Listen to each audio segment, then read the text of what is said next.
Now, I could go on and on about the EU and get angrier and angrier, but I'm going to pause at this point and just briefly touch on the constitutional issue, which you may recall masqueraded as a constitutional committee and then re-emerged after it had been rejected in France and Holland as the Lisbon Treaty, and that is now the law of this land. God help us. I was told, and it's on the public record, that the word constitution was dropped to appease the Brits. That was the only reason why the name was changed. And I was told by Vice President of the Commission, Margot Wallström, from Sweden, in a public meeting, and she was quite open about it.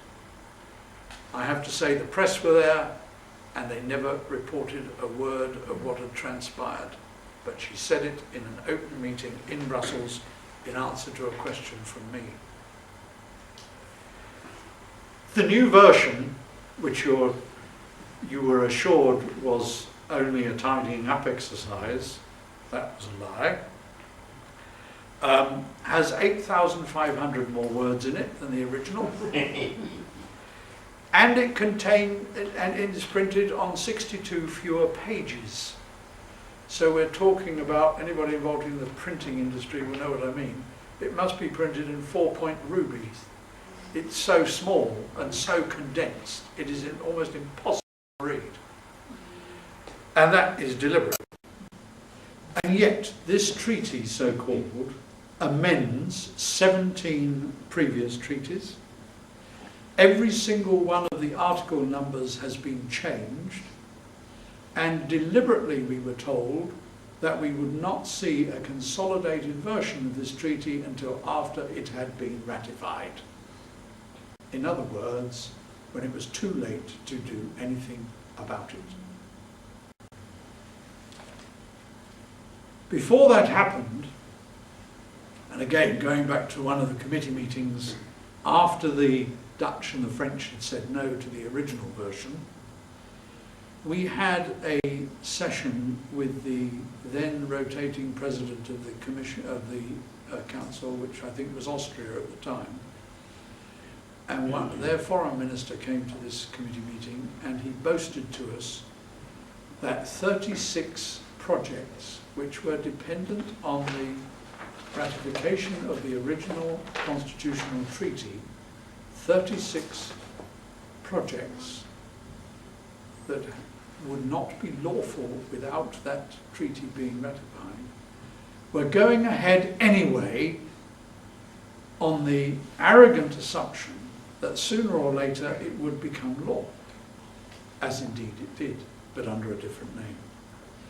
They were totally careless of the legal process. They didn't care what happened to the legal process and how long it took. They had these 36 projects sitting there ready to go, and even after those 2 no votes, they went ahead. And that, I'm afraid, is very typical of the mindset. You may remember that we were told, well, we've dropped the anthem, and we've dropped the flag, and we've dropped the motto. Do you remember that? Do you know what happened in 2008? Again, in that same Constitutional Affairs Committee on which I sat, a Brit by the name of Corbett, Richard Corbett, a socialist from Yorkshire, I think. He introduced in the Parliament's committee a resolution to replace the flag, the motto, and the anthem. So they were all put back by the back door, and they're there today. But nobody knew. Nobody was told. It was just done very quietly. I'm not a vindictive man, but I was particularly pleased when he lost his seat at the last election. In a nutshell, that constitutional treaty reverses the role, and this is the most important thing about it. It reverses the role between the member states and the centre. Up until that point, in theory at least, the member states were the masters.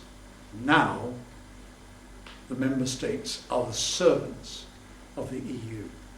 That is what the constitutional treaty was actually all about.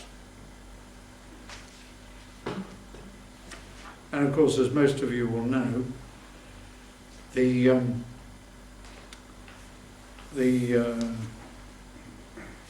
flexibility clause, that's the word I was hunting for, the flexibility clause in that treaty means that there will be no need for any future treaties, because if in the future the Commission wants to introduce something and it doesn't have the power under any of the previous treaties, it can simply say to itself, well, we'll invoke this flexibility clause on the grounds that we didn't think of it at the time, but this gives us the right to introduce it under a flexibility clause retrospectively.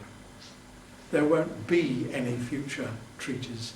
So when Mr. Cameron promises you that they will, if they gain power, ensure that there are no future derogations of power to Brussels without a referendum, he is talking claptrap, because there will be no such opportunity.